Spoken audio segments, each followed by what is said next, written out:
permukaan kulit halus seperti ini, kita potong di sini tanpa. Kenapa saya potong di bagian atas seperti ini dan kenapa saya biarkan begini? Tujuannya, halo sahabat semua, kali ini kita jumpa lagi di channel saya Ahmad Jis, dan kita akan berbagi lagi tentang ilmu ya, masih sama seperti kemarin ya. Ini ilmu tentang sancang, perawatan sancang yang kadang-kadang untuk para pemula itu sulit dipahami, dan kali ini kita beberkan secara langsung aja, secara ya dibilang detail itu tergantung yang menilai. Yang penting saya berusaha untuk memaksimalkan apa yang telah saya alami menurut dan berdasarkan pengalaman dari diri saya sendiri. Ayo, dari bahan di sini saya kasih contohkan yang ini dulu kawan-kawan. Nah, seperti ini ya. Ini bahan formal yang cebol. Pastinya ini sudah melalui beberapa tahapan, mulai dari pembuatan akar, terus batang, pembengkakan batang, kemudian proses pembuatan cabang. Dan yang sering jadi masalah di sini untuk para pemula biasanya kurang paham di daerah ini. Setelah membuat cabang, kemudian membuat anak cabang, kadang-kadang tidak tumbuh seperti ini, sahabat bonsai ya. Nah, setelah melakukan pemotongan di sini itu biasanya kadang nggak mau tumbuh, atau bisa-bisa nanti lama-kelamaan akan mati seperti ini. Nah, ini mengering dan mati itu ada sebab. Jadi ada akibat, ada sebab. Kenapa sancang bisa mati seperti itu? Ini dikarenakan adalah batang atau cabang yang kita los itu sampai terlalu tua, kemudian dia kurang sehat. Kalau subur banget biasanya cenderung pohon itu cabang-cabangnya itu akan mudah kembali, lebih mudah. Dan kalau menua itu biasanya itu disebabkan karena adanya penyakit dan kurang subur, nutrisi juga kurang, jadinya mati. Setelah dipotong ini nggak mau tumbuh lagi. Dan bisa juga itu nggak tepat pada sasaran potongnya. Nah, saya kasihkan contoh wacang yang di sana ya. Di sini aja. Ini ada sancang, wacangnya di sini, kemudian kita potong seperti ini. Nah, kita contohkan pada cabang-cabang ini.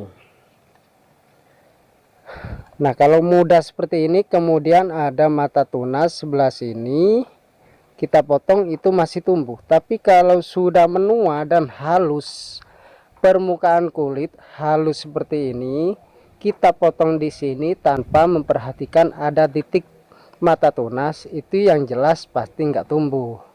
Jadi usahakan subur dulu baru ada pemotongan, terutama pada bahan sancang kita yang di ground pada pot, bukan pada tanah langsung ya. Di sana ada beberapa contoh yang akan saya berikan. Di pekarangan lahan sini ada yang sudah saya potong. Nah, seperti ini yang belum dipotong ya.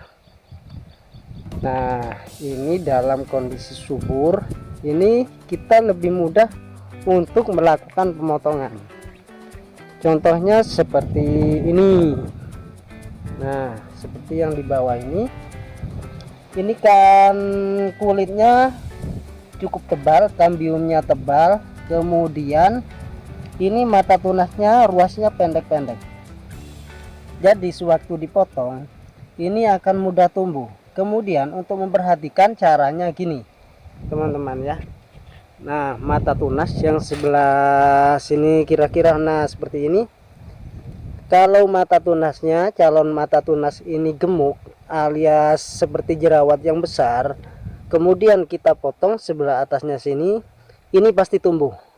Tapi kalau mata tunasnya kecil, nggak seberapa kelihatan, atau seperti titik ditusuk jarum gitu, itu biasanya nggak tumbuh karena dia menua dan nutrisi kurang, kesuburan kurang, jadi kambium ini sudah menipis.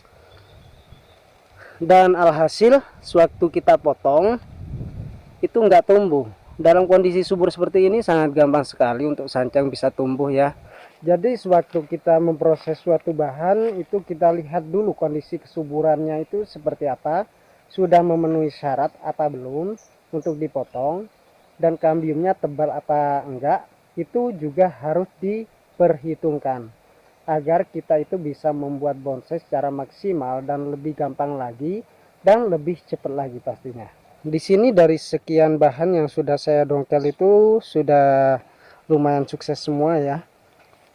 Seperti ini. Nah, ini cukup subur banget.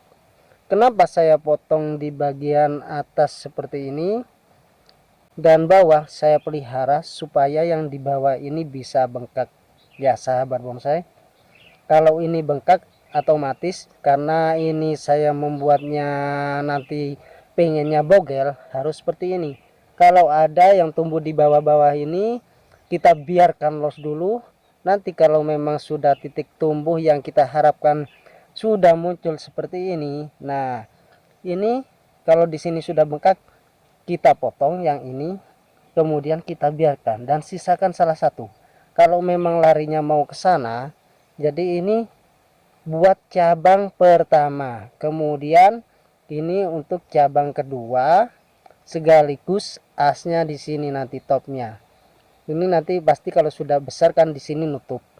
Ini nanti akan besar kemudian timbul cabang lagi. Jadi seperti itu ya sahabat bonsai.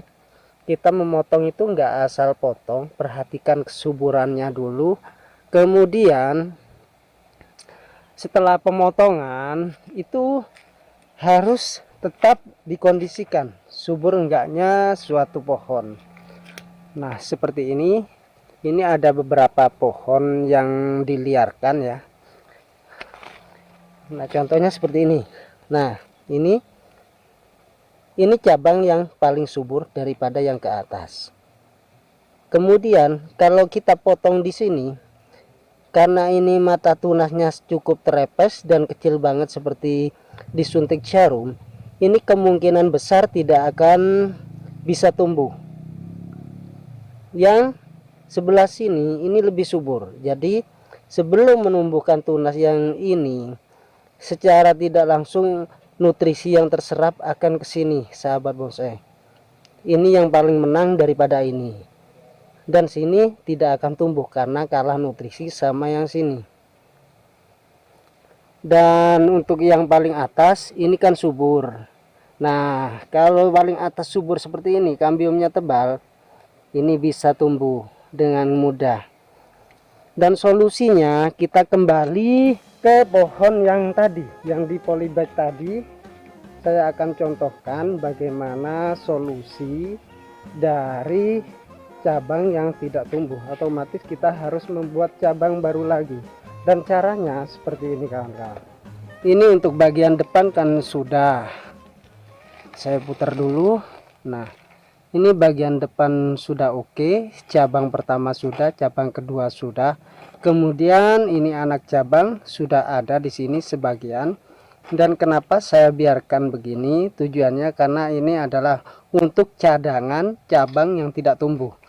Dan nanti solusinya menghadapi cabang yang tidak tumbuh, dan caranya adalah kita tempel di sini. Kalau ini mati, nah dari sini ini kita bengkokkan ke sini ya, tempel susul lah, paham. Kita kasih luka di sini untuk yang masih hidup, kemudian kita tempel di sini. Bisa diikat pakai plastik ataupun rafia, yang penting sama-sama dikasih luka. Setelah ini nempel dan tumbuh subur, di sini sudah menyatu, bisa kita potong. Dan ini adalah cabang baru yang kita buat tadi. Kalau kita biarkan seperti ini, biasanya kalau ini nggak mundur, keringnya mundur, bisa mati dan bisa stuck di sini saja. Tetap hijau, tetap subur, bukan subur ya, tapi tetap hidup dan segar dan tidak tumbuh lagi di sini. Ya, Kemudian alhasil di sini tidak ada cabang. Jadi solusinya kita harus tempel seperti ini tadi. Dan kalau tidak tempel ya tetap aja segini. Kita akan kesulitan untuk mendapatkan cabang baru lagi. Biasanya memang sancang itu lebih mudah untuk dibudidayakan, namun kembali lagi pada karakter sancang sendiri ya, selain lebih cepat pertumbuhannya, lebih cepat besar, itu dia lebih gopok dan gampang terkena penyakit. Kemudian prosesnya juga gampang-gampang susah, apalagi prosesnya sudah di dalam pot dan itu sudah berbentuk. Itu biasanya kalau kita nggak paham betul karakter sancang itu 50% itu gagal, karena dia juga wajib ganti media untuk 4-6 bulan sekali, ataupun kalau memang itu cepat ya pertumbuhan akar itu bisa 3 bulan sekali sudah ganti media dan repotting. Untuk di pot yang enggak seberapa besar, kecuali groundnya memang besar di talang karet ataupun di tanah, itu kan bebas, karena untuk akar itu sudah bisa mencari nutrisi sendiri secara bebas kemana aja pun dia dapat. Tapi kalau di media terbatas di pot itu kita harus memperhatikan betul-betul, dan memang perawatan sancang itu lebih ekstra dari pohon yang lain. Dan untuk hari ini saya berharap yang saya berikan, pengalaman dari saya pribadi itu cukup bermanfaat untuk teman-teman bonsai mania. Kita harus berbagi selalu dan terus belajar, yang pasti harus tetap semangat berbonsai. Kalau memang ini dunia kita tekuni, maksud saya agak belepotan. Oke sahabat bonsai mania, assalamualaikum warahmatullahi wabarakatuh.